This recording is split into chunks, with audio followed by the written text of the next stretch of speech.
Kalau salam bahagia, saya Sari Wisda Life Coach menggunakan Pace. Kali ini saya mau bahas tentang wisdom by Sari Musda. Bagus. Caranya Ya. bagaimana biar Kalau kita merasa sial, kita akan sulit bersyukur. Kita akan berprasangka buruk ke Tuhan ataupun Allah yang dia Muslim. Akhirnya apa? Karena kita sulit bersyukur, kita akan menarik energi dengan vibrasi rendah, baik itu benda, orang, ataupun kejadian. Begitu terus siklusnya, kita akan terus-terusan menarik ketidakberuntungan sampai kita menghentikan siklus ini dengan sadar, dengan mengubah persepsi kita, dengan melakukan shifting dari persepsi kita, dari cara kita menilai diri, orang lain, dan juga terutama hidup kita sendiri. Juga bagaimana kita menilai Tuhan. Kadang kita sering berprasangka buruk ke Tuhan. Akhirnya kita tarik itu juga. Kalau kita merasa beruntung, bahkan untuk hal terkecil yang kelihatannya lumrah seperti oksigen, tapi kalau kita sakit di rumah sakit, oksigen itu harganya mahal.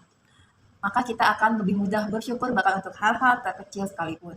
Kita jadi akan berprasangka baik ke Tuhan. Kalaupun dapat sesuatu yang kita sial, misalnya telat mendapatkan bis ataupun kereta apapun itu, ternyata itu malah melindungi kita dari sesuatu yang tidak bagus misalnya.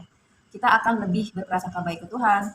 Akhirnya kita menarik benda, orang, kejadian yang vibrasinya tinggi. Vibrasi tinggi adalah vibrasi kebahagiaan, bersyukur, kemakmuran, kesehatan. Ubah persepsi, energi akan berubah.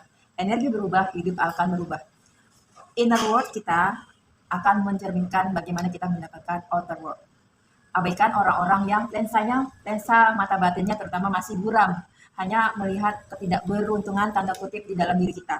Misalnya kita belum mendapatkan kerjaan terbaik, kita belum menikah, kita belum punya anak, kita belum mendapatkan rumah yang menurut kita bagus dan lain-lain. Abaikan semua pandangan negatif orang-orang yang hanya fokus ketidakberuntungan kita, tapi kita jadi lupa bersyukur atas hal-hal kecil yang sudah Tuhan berikan kepada kita. Karena orang-orang itu hanya ingin membuat kita down, membuat kita sedih, membuat kita hanya fokus ke hal-hal negatif. Jadi jangan lupa bersyukur. Abaikan semua itu, karena biasanya orang-orang itu hanya ingin membuat kita down, tapi dia nggak peduli tentang kita. Dia mungkin akan lupa apa yang sudah dia omongkan.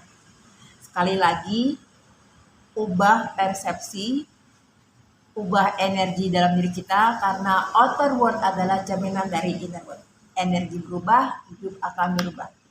I'm Sari Musdar from Pace Bisari, Pace pertama yang tampil di TV nasional dan acara workshop kemarin diulas oleh 12 media online.